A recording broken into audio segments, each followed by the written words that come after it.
the quiet and care of the sanctuary. And Bosco, his mentor, he claimed to reject, and all for the sake of the Pope to protect. In Memphis, the city of Sodom and vice, he rescued a princess, a maiden of ice. With wiles and with lust his soul's ruin she sought, and when he said no, his assassins she bought. Now long had her father conspired against the Pope, and attacked the Redeemers to further this hope. But in the great battle at Silbury Hill, with Princeps and Bosco, Cale gave them their fill.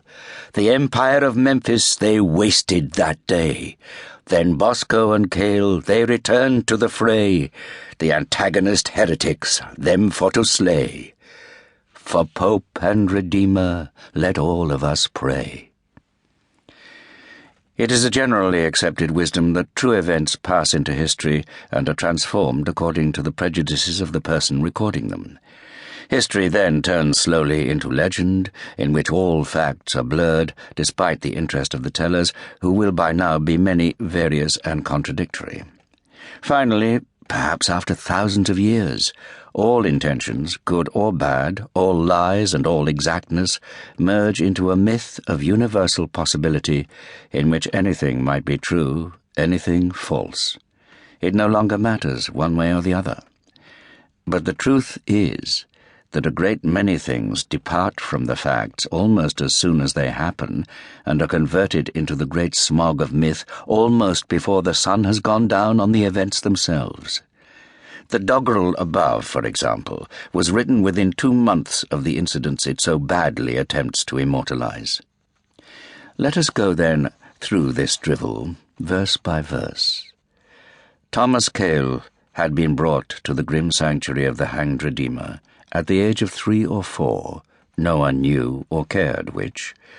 As soon as he arrived, the little boy was singled out by one of the priests of this most forbidding of religions, the Redeemer Bosco, mentioned 3 times in the poem, not least because he was the man who caused it to be written. It should not be thought that this was inspired by anything so simple as human vanity or ambition.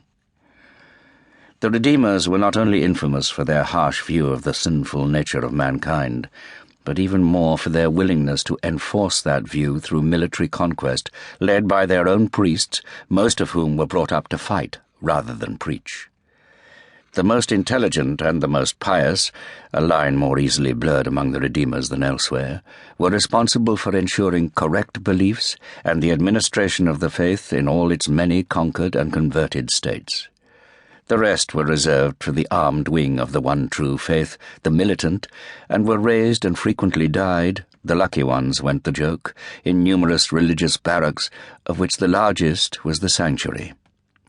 It was in the sanctuary that Cale was chosen by Bosco as his personal acolyte, a form of favoritism only an inhumanly tough child could ever hope to survive.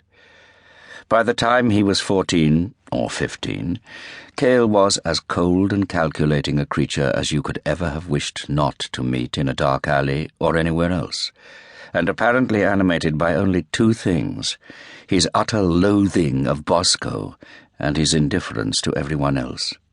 But Cale's general bad luck was about to change for the worse as he opened the wrong door at the wrong time and discovered the Lord of Discipline, Redeemer Picabo, dissecting a young girl, still alive, if only just, and about to do the same to another.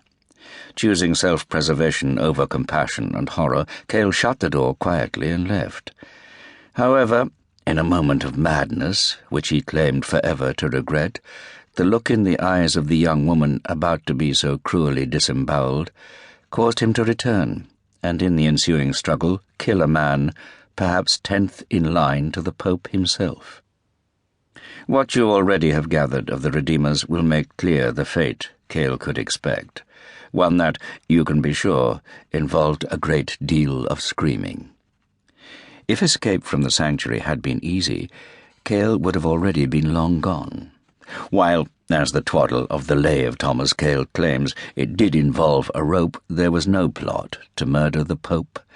Another invention of Bosco's to cover up the flight of an acolyte he had particular reason to want back, a reason that had nothing to do with whatever bizarre and revolting business Picabo had been up to. What the poem